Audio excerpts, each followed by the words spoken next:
Kali ini kita akan melihat pelajaran dari karakter fiktif.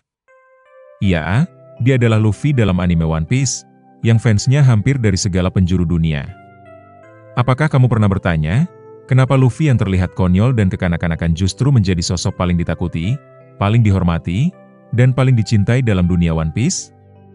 Apa rahasia di balik karismanya? Apakah karena kekuatannya?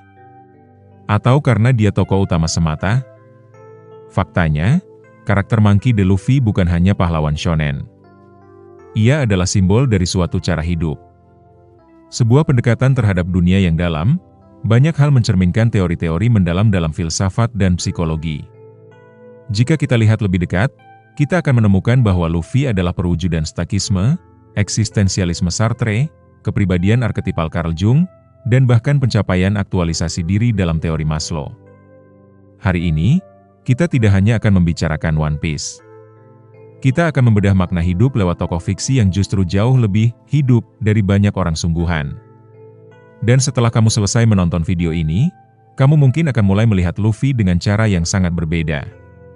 Sebelum kita mulai, jangan lupa tinggalkan komentar. Tuliskan komentar kalau kalian fans anime One Piece, dan jangan lupa tekan tombol subscribe dan aktifkan tombol lonceng agar tidak ketinggalan video edukatif berikutnya. Mari kita mulai.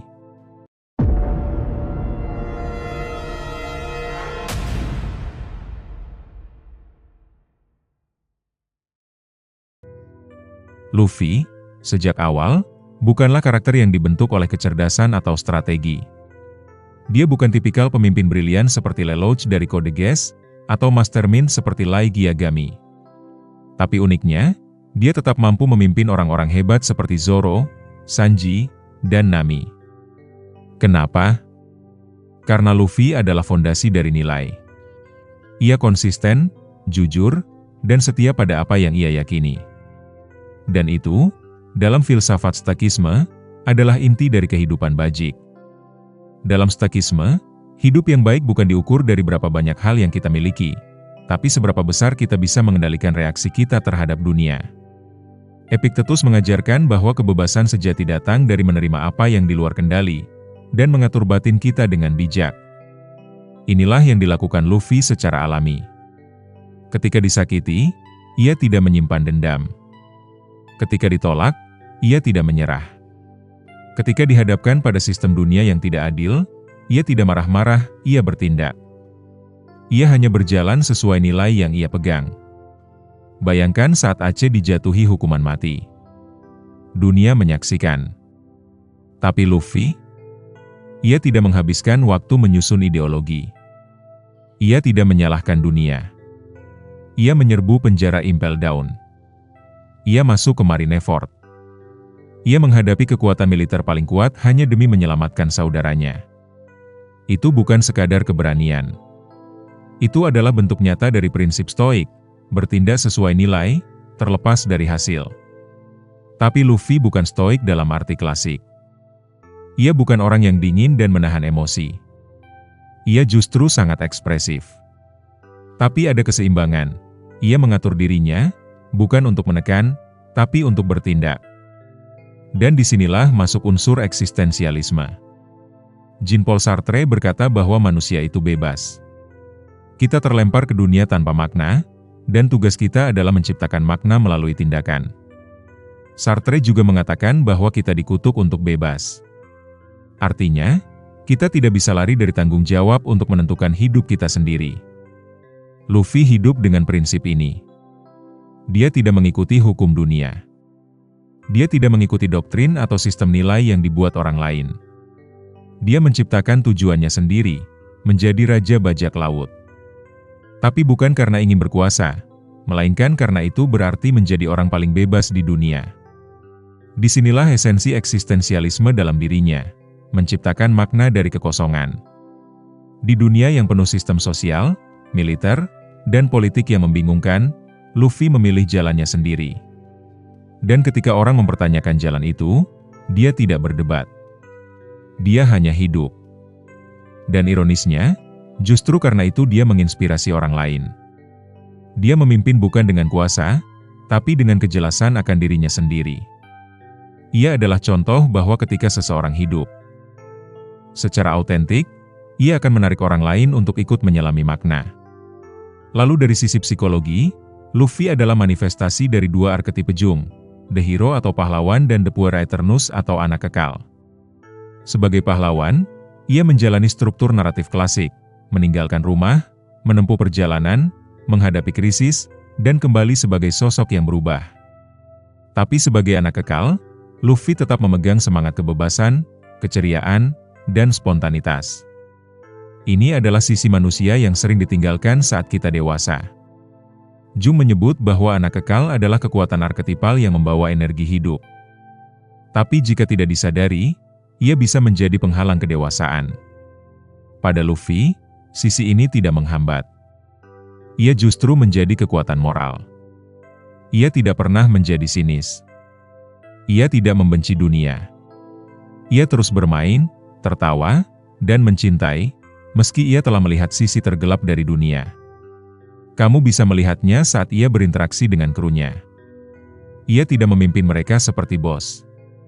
Ia bermain, bercanda, tapi juga melindungi mereka dengan segenap jiwa. Ia menciptakan ruang di mana setiap kru bisa menjadi diri sendiri. Ini adalah bentuk kepemimpinan psikologis yang jarang dibahas, kepemimpinan berdasarkan keaslian dan rasa hormat. Dan jika kita melihat Luffy dari lensa Maslow, ia adalah orang yang telah mencapai puncak aktualisasi diri. Dalam teori Abraham Maslow, ada 5 tingkatan kebutuhan: fisiologis, keamanan, afiliasi, harga diri, dan aktualisasi diri. Luffy telah melewati semuanya. Ia punya makanan, dengan porsi tidak wajar. Ia punya tempat aman yaitu kapalnya. Ia punya teman dan rasa cinta. Ia dihormati dan dicintai. Tapi lebih dari itu, ia hidup secara penuh sebagai dirinya sendiri. Ia tidak ingin menjadi siapa-siapa, kecuali dirinya sendiri. Dan ini adalah esensi dari aktualisasi, menjadi apa yang potensial dalam dirimu, tanpa dipaksa oleh orang lain. Tapi kita belum selesai. Karakter Luffy bisa dibedah lebih dalam lagi jika kita memahami bagaimana dunia One Piece memposisikan dirinya.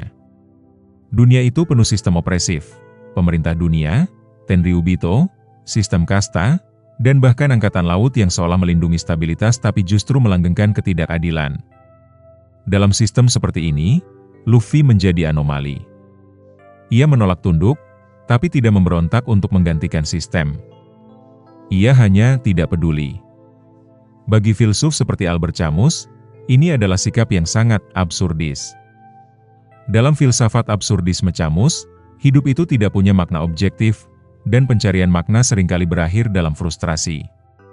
Tapi Camus menyarankan kita untuk dalam tanda kutip, memberontak secara sadar dengan menjalani hidup sepenuh hati walaupun tahu semuanya tidak pasti.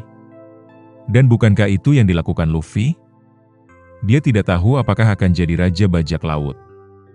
Dia bahkan tidak peduli apakah gelar itu punya makna. Yang penting adalah petualangannya, perjalanannya, teman-temannya. Inilah bentuk pemberontakan yang tenang tapi kokoh. Hidup sepenuhnya, tanpa ilusi.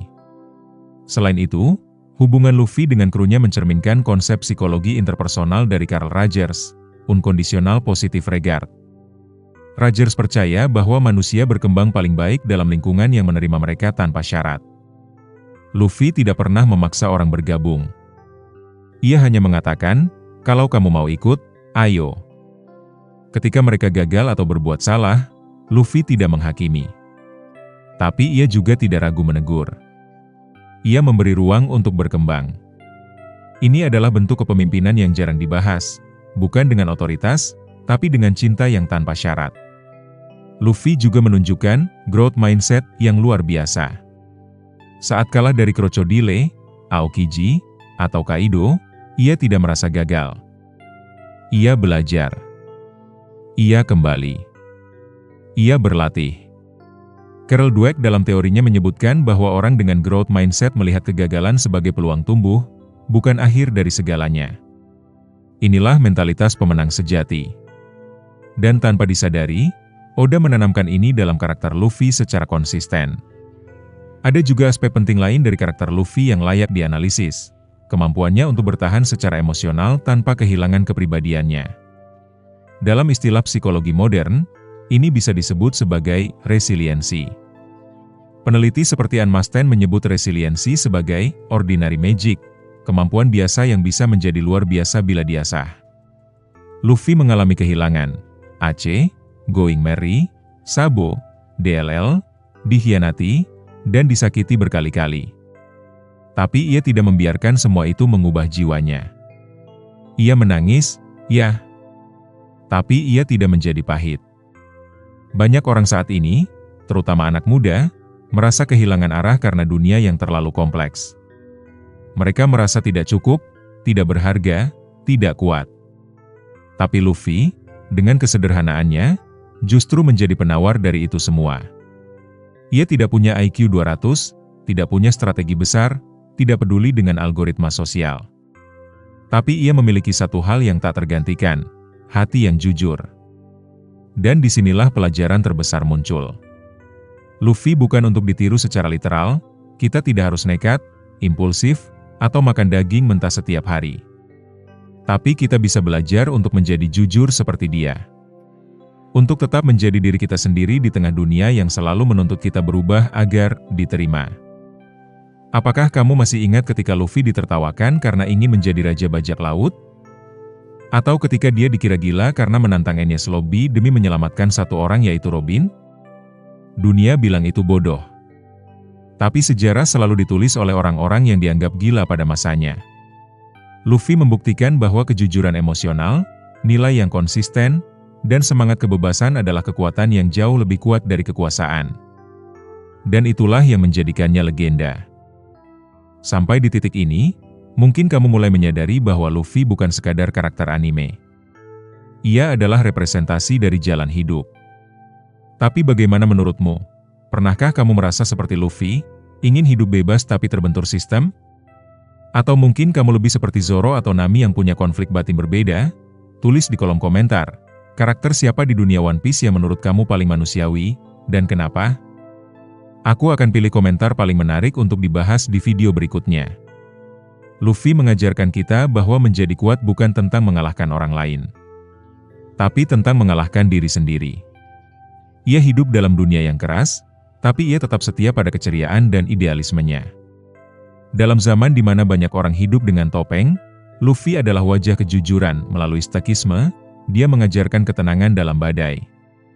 Melalui eksistensialisme, dia mencontohkan bagaimana makna bisa lahir dari pilihan pribadi. Melalui Jung, dia menunjukkan bahwa keceriaan masa kecil adalah kekuatan spiritual. Dan melalui Maslow, ia membuktikan bahwa hidup bisa utuh tanpa harus sempurna. Kalau kamu merasa hidupmu sedang kacau, ingatlah, bahkan Luffy pun berkali-kali kalah. Tapi dia tidak pernah menyerah. Karena bagi Luffy, hidup bukan tentang hasil akhir tapi tentang keberanian untuk terus berlayar. Jika kamu suka video seperti ini, klik like dan subscribe.